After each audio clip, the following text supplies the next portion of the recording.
Good morning students, मैं नीतू चौधरी स्वागत करती हूँ आपका अपने परिवार स्वाध्याय श्री में। तो कैसे आप सभी, आई होप अच्छे होंगे, स्वस्थ होंगे। तो आज की क्लास की शुरुआत करते हैं एक मोटिवेशनल कोड के साथ, जो आपको ऊर्जावान बनाएगा, जो आपको कुछ करने के लिए प्रेरित करेगा। तो आज का मोटिवेशनल कोड क्या है कि ज़िंदगी में सफलता कभी पक्की नहीं होती। बिल्कुल सही बात है कि ज़िंदगी में सफलता कभी पक्की नहीं होती और असफलता कभी भी अंतिम नहीं होती।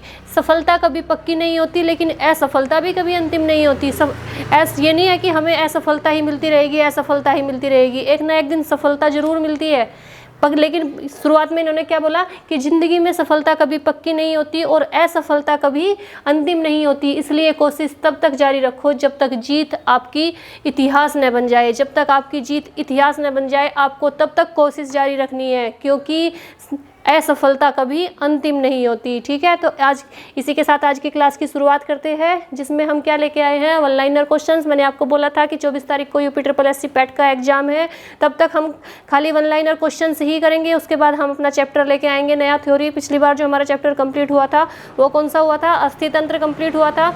उसके बाद हम अपना नया चैप्टर लेके आएंगे और उसे अच्छे से पढ़ेंगे। जैसे हमने सारे चैप्टर कंप्लीट किए हैं, ऐसे ही अगले चैप्टर भी कंप्लीट करेंगे। लेकिन 24 तारीख तक हमें वन लाइनर क्वेश्चंस इसलिए लेके आए हैं क्योंकि हो सकता है एग्जाम में इनमें से कोई ना कोई क्वेश्चंस आ जाए। 5 नंबर की साइंस है, ओनली 5 नंबर में फिजिक्स, केमिस्ट्री, बायोलॉजी तीनों पूछे जाएंगे। बायोलॉजी में से 1 या 2 क्वेश्चंस आएंगे, लेकिन उसके लिए हमें पूरी बायोलॉजी को पढ़ना पड़ेगा। ठीक है, तो अभी जो इंपॉर्टेंट क्वेश्चंस हैं मैं वो लेके आई हूँ, अभी उनमें से पढ़ते हैं, उनकी शुरुआत करते हैं। तो फर्स्ट क्वेश्चन कौन सा है, मेरे साथ साथ ही नोट डाउन करते रहेंगे, कॉपी और पेन लेके बैठेंगे। मैं धीरे धीरे ही लिखूंगी, आप लोग मेरे साथ साथ ही नोट डाउन करेंगे और पेपर में जाने से पहले एक बार उनका रिवीजन कर लेंगे। ठीक है, क्योंकि रिवीजन बहुत ज़्यादा ज़रूरी है। किसी भी चीज़ के लिए प्रैक्टिस करना बहुत ज़्यादा ज़रूरी है। ठीक है, जब तक आप प्रैक्टिस नहीं करोगे तब तक आप सफल नहीं हो सकते। तो सफल होने के लिए क्या करना है, प्रैक्टिस करनी है, प्रैक्टिस प्रैक्टिस प्रैक्टिस। ठीक है, तो आज का हमारा फर्स्ट क्वेश्चन क्या है, आज का हमारा फर्स्ट क्वेश्चन है कि मानव शरीर की सबसे बड़ी ग्रंथि कौन सी है, ग्लैंड कौन सी है। मानव शरीर की, मैं आपको ये क्वेश्चंस पढ़ा चुकी हूँ, एक बार आपका रिवीजन भी हो जाएगा। मानव शरीर की सबसे बड़ी ग्रंथि, सबसे बड़ी ग्रंथि कौन सी है, यकृत, लीवर। कौन सी है, यकृत है। ठीक है, लीवर है। साथ साथ ही नोट डाउन करते रहिए। दूसरा क्वेश्चन क्या है कि इंसुलिन की कमी से उत्पन्न होने वाला रोग कौन सा है। इंसुलिन की कमी से कौन सा रोग होता है, इंसुलिन की कमी से कौन सा रोग होता है, इंसुलिन की कमी से कौन सा रोग होता है। तो कौन सा रोग होता है, डायबिटीज। कौन सा रोग होता है, डायबिटीज या शुगर, डायबिटीज या शुगर। आजकल हर तीसरे व्यक्ति को शुगर की प्रॉब्लम हो रखी है, शुगर की बीमारी हो रखी। क्यों, किसकी कमी से, इंसुलिन की कमी से। ठीक है, 1 सेकंड होल्ड करेंगे।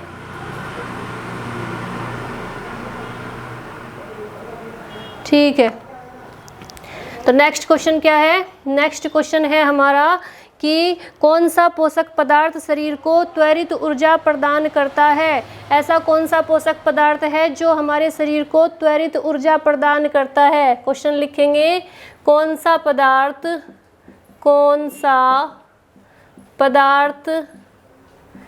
शरीर को त्वरित ऊर्जा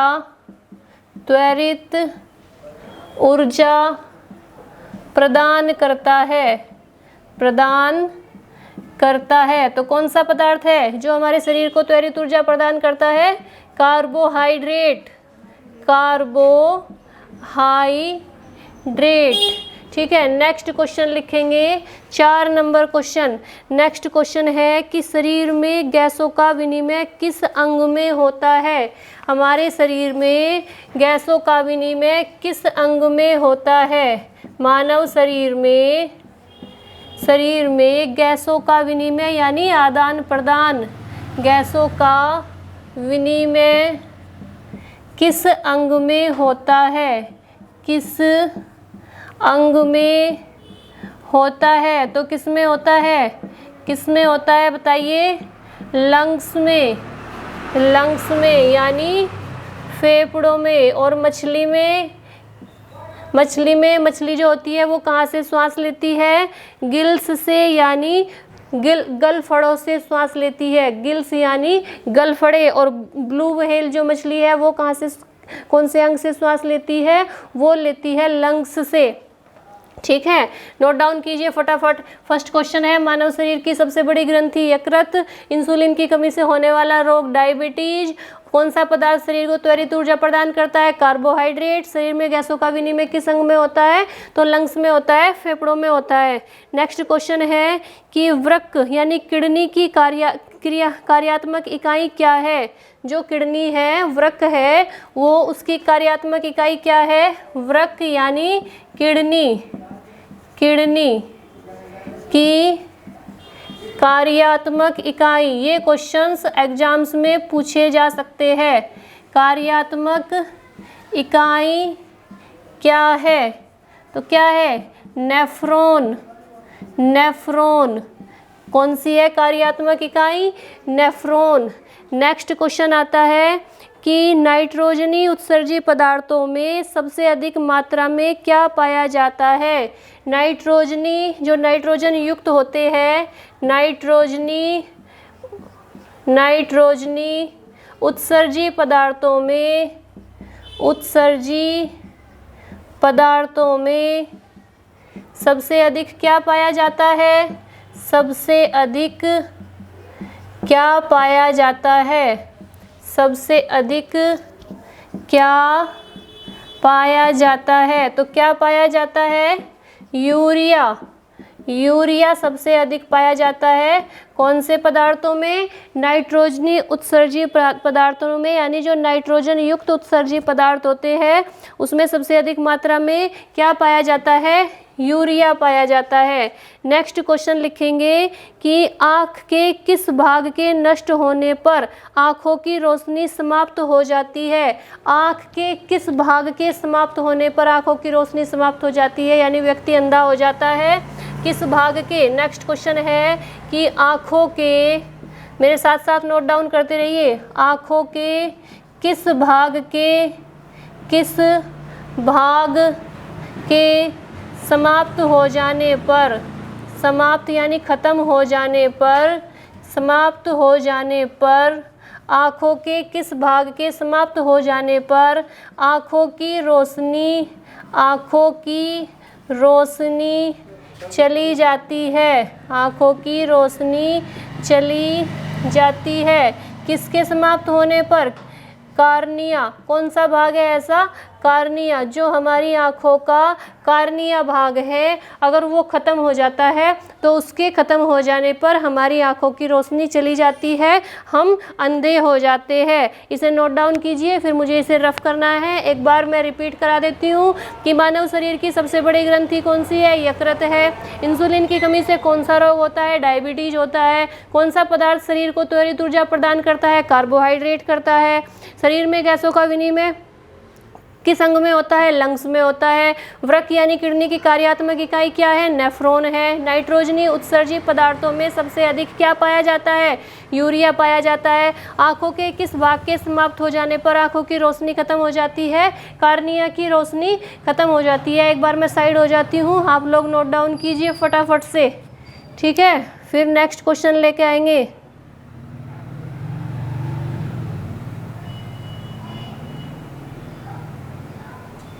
चलिए मैं रफ कर देती हूँ। ये इनका पेपर में जाने से, एग्जाम्स में जाने से पहले एक बार इन क्वेश्चंस का रिवीजन कर लेंगे। हो सकता है इन्हीं में से क्वेश्चंस आ जाए, क्योंकि क्वेश्चंस बहुत कम पूछे जाएंगे। साइंस से 5 क्वेश्चंस आएंगे, लेकिन उसको याद, उन 5 क्वेश्चन का आंसर देने के लिए हमें पूरी बायोलॉजी, पूरी फिजिक्स और पूरी केमिस्ट्री को पढ़ना है, ठीक है? तो बायोलॉजी के अगर जितने क्वेश्चन मैं करा रही हूँ, अगर आप इनका भी रिविजन करते हैं तो हो सकता है इसी में से 2 क्वेश्चन आपको मिल जाए। तो आपको इन्हें अच्छे से याद करके जाना है, पढ़ के जाना है, ठीक है? तो नेक्स्ट क्वेश्चन लिखेंगे,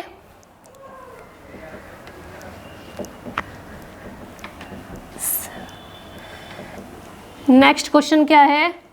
नेक्स्ट क्वेश्चन है कि किस रक्त समूह को सर्वदाता कहा जाता है? मैंने आपको ब्लड ग्रुप पढ़ाया था, 8 नंबर क्वेश्चन है। किस रक्त समूह को, जब मैंने आपको ब्लड ग्रुप पढ़ाया था तो मैंने आपको बहुत अच्छे से इसके बारे में एक एक चीज़ बताई थी, किस रक्त समूह को, और मैंने ये भी बताया था कि रक्त का निर्धारण हम कैसे करते हैं कि इसका, इस व्यक्ति का ये रक्त है। किस रक्त समूह को, रक्त मतलब ब्लड ग्रुप क्या है, ये हम कैसे निर्धारित करते हैं, मैंने आपको ये भी बताया था। उसके लिए आपको मेरी पिछली क्लास देखनी पड़ेगी जिसका टाइटल क्या है, ब्लड ग्रुप। किस रक्त समूह को सर्वदाता कहा जाता है, यानी ऐसा कौन सा ब्लड ग्रुप है जो हर किसी को दिया जा सकता है, जो मतलब ऐसा कौन सा ब्लड ग्रुप है जिसके अंदर जो व्यक्ति, वो जिसका ब्लड ग्रुप वो होगा, वो हर किसी को वो ब्लड ग्रुप, वो अपना ब्लड दे सकता है, सर्वदाता कहा जाता है। तो कौन सा है वो? ओ ब्लड ग्रुप ऐसा है जो, जिसका ब्लड ग्रुप ओ होगा वो व्यक्ति हर किसी को अपना ब्लड डोनेट कर सकता है, ठीक है। और सर्वदाता तो हो गया ओ, और सर्वग्राही कौन हो गया? जो ऐसा कौन सा ब्लड ग्रुप है जो हर किसी से ब्लड ग्रुप हर किसी से ब्लड ले सकता है, ऐसा कौन सा ब्लड ग्रुप है? तो वो ब्लड ग्रुप है ए बी। तो यहीं पे लिख लेंगे दूसरा क्वेश्चन 9 नंबर पे, सर्वग्राही मतलब सबका, वो हर किसी का ब्लड ले सकता है। सर्वग्राही ब्लड ग्रुप कौन सा है? ए बी, ठीक है। नेक्स्ट क्वेश्चन कौन सा है कि विटामिन डी का रासायनिक नाम क्या है? विटामिन डी का कैल्सीफेरोल, विटामिन डी का रासायनिक नाम क्या है? कैल्सीफेरोल,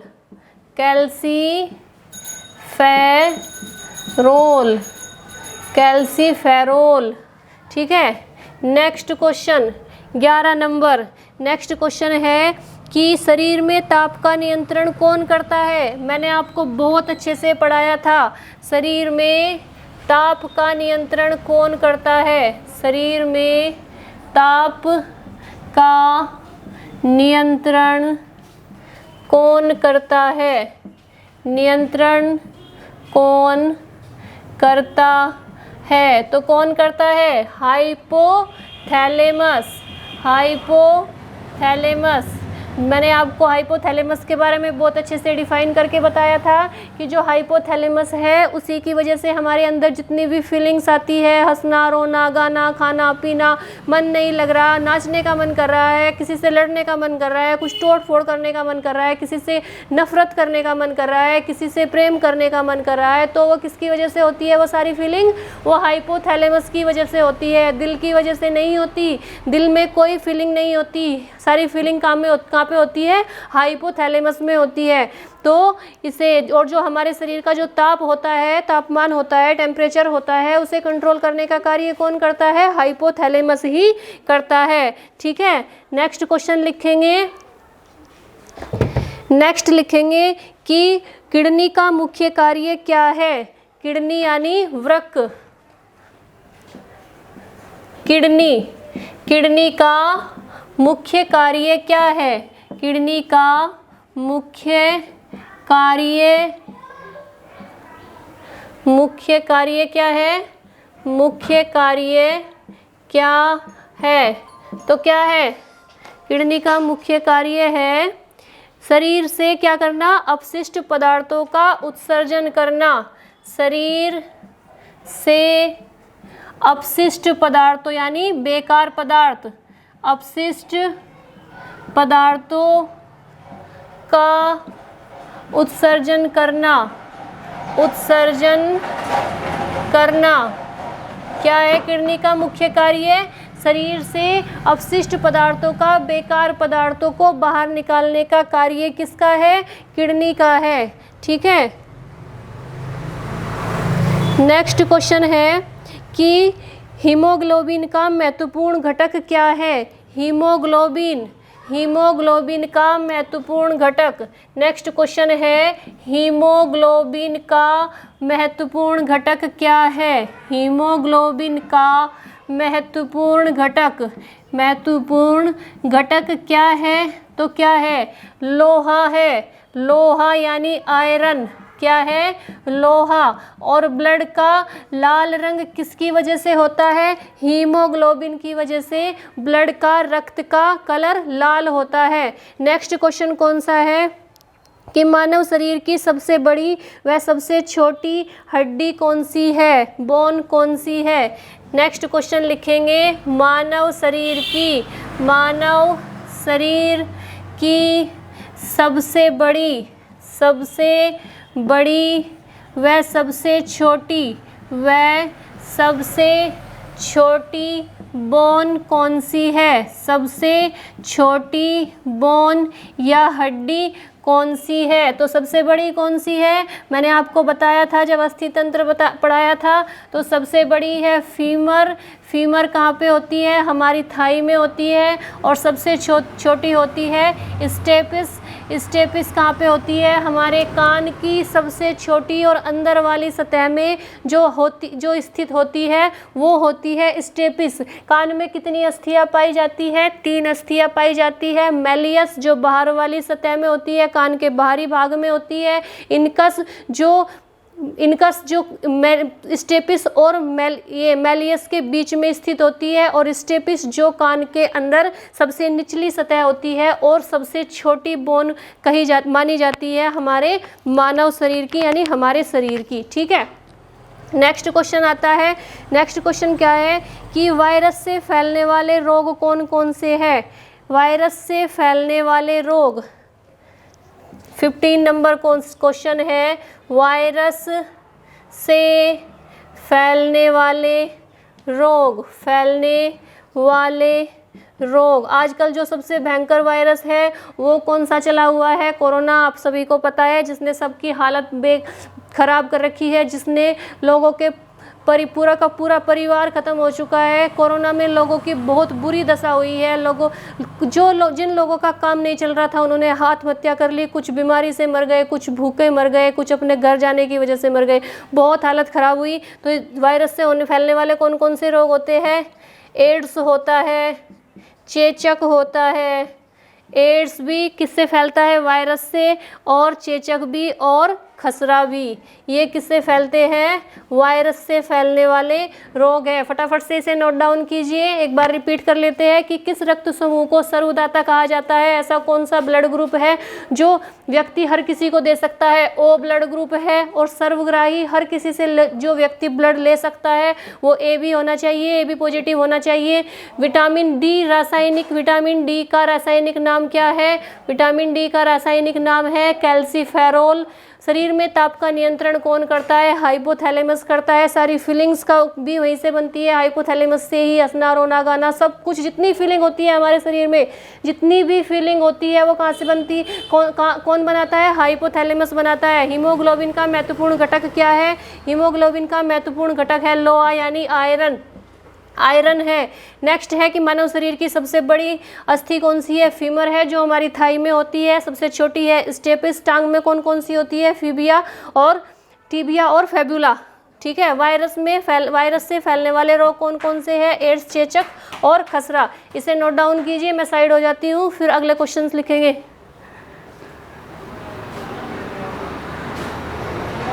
ठीक है, तो हो गया होगा आपका ये। इसे रफ कर देते हैं।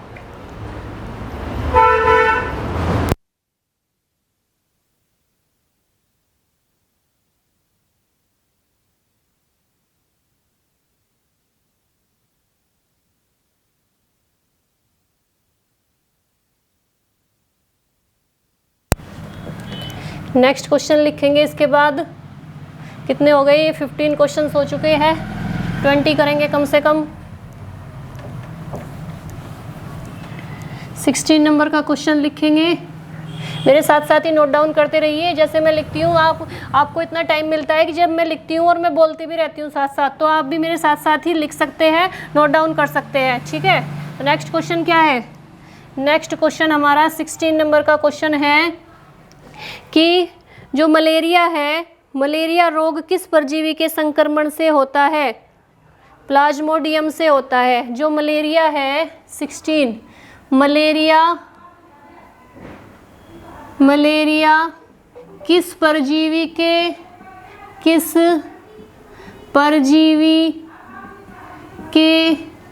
संक्रमण से होता है? किस परजीवी के संक्रमण से होता है? मलेरिया जो बीमारी है वो किस परजीवी के संक्रमण से होती है?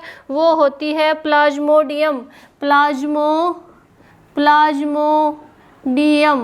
प्लाज्मोडियम, ठीक है। जो परजीवी है प्लाज्मोडियम, उसके संक्रमण से होती है कौन सी बीमारी? मलेरिया। नेक्स्ट क्वेश्चन आता है कि मलेरिया रोग के परजीवी का वाहक क्या है? मलेरिया रोग के 17 नंबर, मलेरिया रोग के परजीवी का वाहक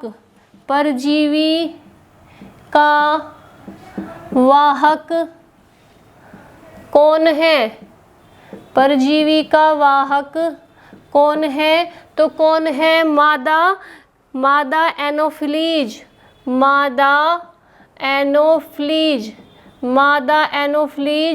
क्या है?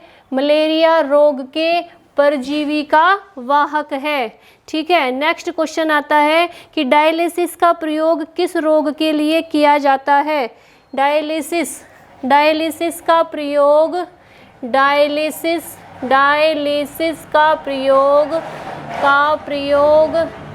किस रोग के लिए किया जाता है? किस रोग के लिए किया जाता है? डायलिसिस का प्रयोग किस रोग के लिए किया जाता है? किसके लिए किया जाता है?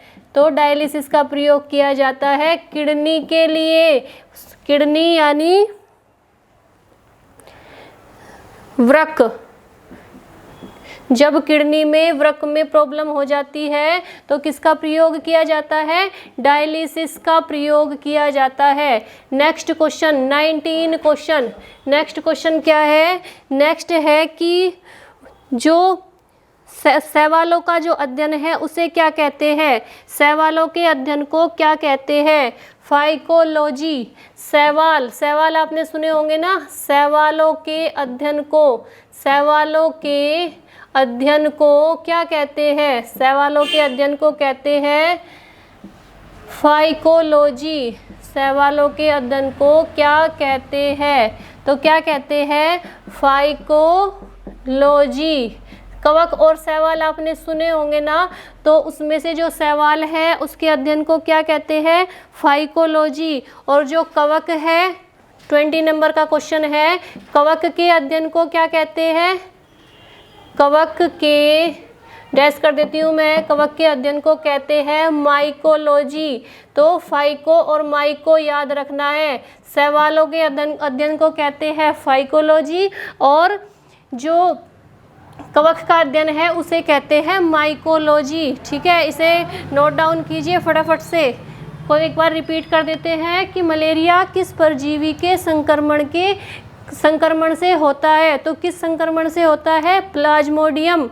मलेरिया रोग के परजीवी का वाहक कौन है? मादा एनोफ्लीज। डायलिसिस का प्रयोग किस रोग के लिए किया जाता है? किस रोग में किया जाता है? किस रोग में किया जाता है? जब किडनी में कुछ प्रॉब्लम हो जाती है तो डायलिसिस का प्रयोग किया जाता है। शैवालों का अध्ययन क्या कहलाता है? फाइकोलॉजी कहलाता है। कवक का अध्ययन क्या कहलाता है? माइकोलॉजी कहलाता है, ठीक है। ये 20 क्वेश्चन हो गए। 20 मैंने पिछली बार कराए थे, उससे पिछले वाली क्लास में मैंने आपको वैज्ञानिक नाम कराए थे, उसमें किसके अध्ययन को क्या कहते हैं वो कराए थे। तो 2-3 क्लासेज हो चुकी है ये, जो जिसमें हम वन लाइनर क्वेश्चंस ही लेके आए हैं। ठीक है, आपको ये रिवीजन करके ही क्लास में एग्जाम में जाना है, क्योंकि इसमें से क्वेश्चंस 100% आएंगे, कोई ना कोई क्वेश्चंस इसमें से ज़रूर पूछा जाएगा। 1-2 क्वेश्चन और कर लेते हैं कि जो विषाणु है, विषाणु की खोज किसने की थी? विषाणु की खोज किसने की थी? 21 क्वेश्चन लिख लेंगे। विषाणु की खोज किसने की थी? विषाणु की खोज यानी विषाणु के खोजकर्ता कौन है? विषाणु की खोज किसने की थी? तो किसने की थी? विषाणु की खोज की थी हमारे इवानोवस्की ने। इवानोवस्की ने की थी विषाणु की खोज। ठीक है, नोट डाउन कीजिए इसे फटाफट से। एक और क्वेश्चन कर लेते हैं कि सजीव और निर्जीव के बीच की कड़ी क्या कहलाती है? मैंने आपको बहुत अच्छे से समझाया था ये वायरस के बारे में। सजीव और निर्जीव के बीच की कड़ी क्या कहलाती है?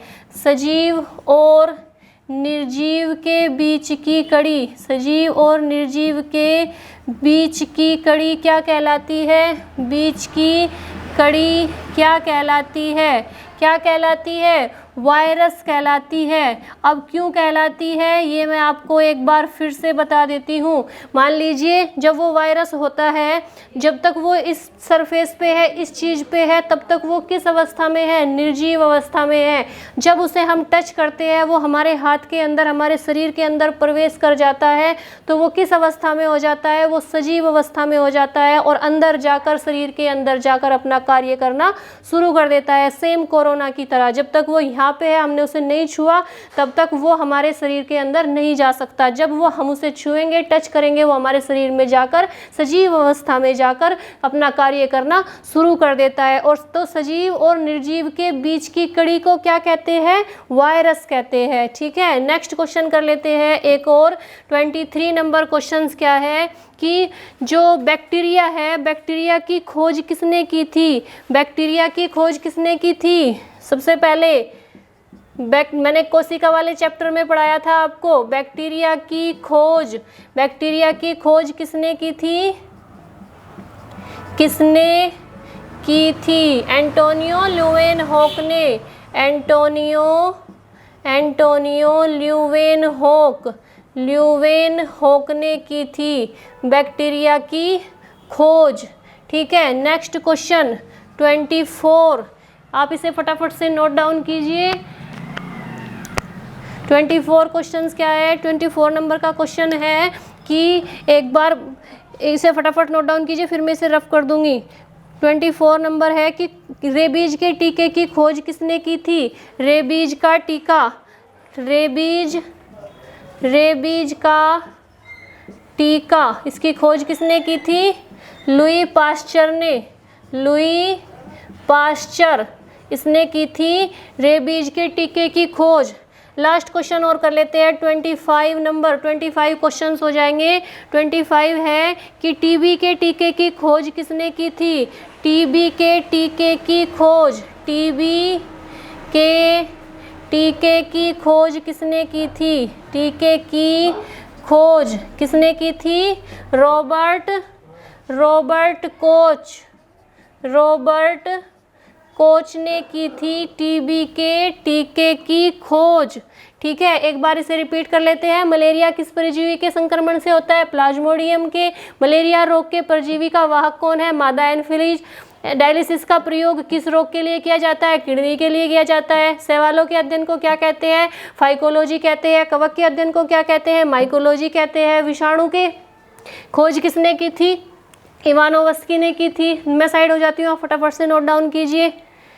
ठीक है, और रेबीज का टीका लुई पास्चर, टीबी के टीके की खोज रॉबर्ट कोच। तो आज के लिए इतना ही रखेंगे, कल की क्लास में फिर और क्वेश्चंस लेके आएंगे। आज के लिए इतना ही। जय हिंद, जय भारत।